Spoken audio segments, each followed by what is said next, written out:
Yeah, buddy. Let's do this. Ain't nothing to it but to do it. Everybody wanna be a bodybuilder. Don't nobody wanna lift this heavy ass weight. I do it go. Yeah!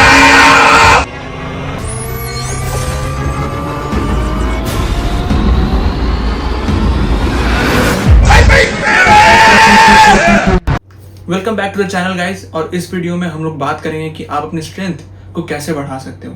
मैं इस video में जितने भी tips देने वाला हूँ वो मैंने खुद ट्राई की हुई है। So let's begin.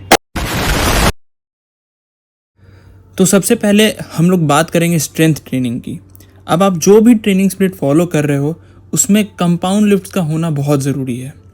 अब ऐसा नहीं है कि अगर आप कंपाउंड लिफ्ट्स नहीं करते तो इसका मतलब ये नहीं कि आप स्ट्रांग नहीं हो। आप स्ट्रांग हो सकते हो, पर मैं स्पेसिफिकली कंपाउंड लिफ्ट्स इसलिए इंक्लूड करने बोल रहा हूँ because they are a major of pure raw strength. और मैं चाहूँगा कि आप वेटेड कैलिस्थेनिक्स भी अपने ट्रेनिंग रूटीन में इंक्लूड करो, जैसे weighted pullups, weighted dips.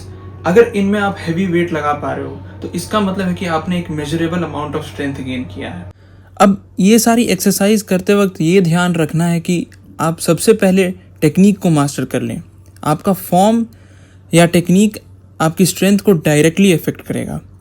The better your technique the more weight you will be able to lift. Practice करते वक्त ये ध्यान रखना है कि आप लाइट वेट से प्रैक्टिस कर रहे हो और स्लोली टेक्निक को सीखते हुए आप बार पे वेट इंक्रीज कर रहे हो। जस्ट ट्राई टू लिफ्ट मोर। अब अगर आपने अपने फॉर्म और टेक्निक को मास्टर कर लिया है तो आपको वेट इंक्रीज करने से डरना नहीं चाहिए। जब आप नया पीआर लगा रहे हो तो ट्रेनर या अपने दोस्त को स्पॉट करने बोलो, जिससे आप सेफली वेट को लिफ्ट कर पाओगे। Next most important thing is nutrition. अब हम लोग बात कर रहे हैं स्ट्रेंथ इंक्रीज करने के बारे में, जिसमें स्पेसिफिकली मैं एक कांस्टेंट वेट पे रहते हुए स्ट्रेंथ इंक्रीज करने की बात कर रहा हूँ। अब अगर मैं डाइट को एक्सप्लेन करने लगूँ तो उसके लिए मैं चाहूँ तो अलग से पूरी वीडियो भी बना सकता हूँ। But to put it simply, diet में ये ध्यान रखना है कि आप एडिक्वेट प्रोटीन खा रहे हो, approx 1.5 times your body weight पर किलोग्राम, क्योंकि उसी से आपकी मसल्स ट्रेनिंग से रिकवर हो पाएंगी। तो मैं खुद अप्रॉक्स 150 to 160 ग्राम प्रोटीन लगभग हर दिन लेता हूँ। एंजॉय।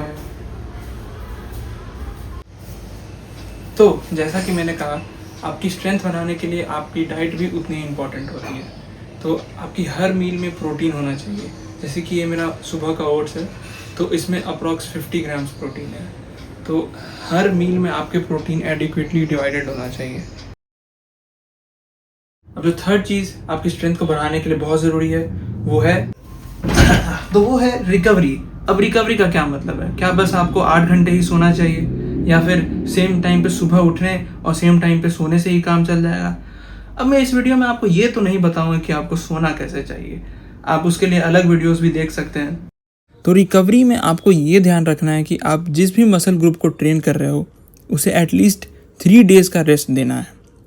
यानी अगर आपने मंडे को चेस्ट ट्रेन किया है तो उसके 3 दिन बाद आप थर्सडे को आप फिर से चेस्ट ट्रेन कर सकते हो।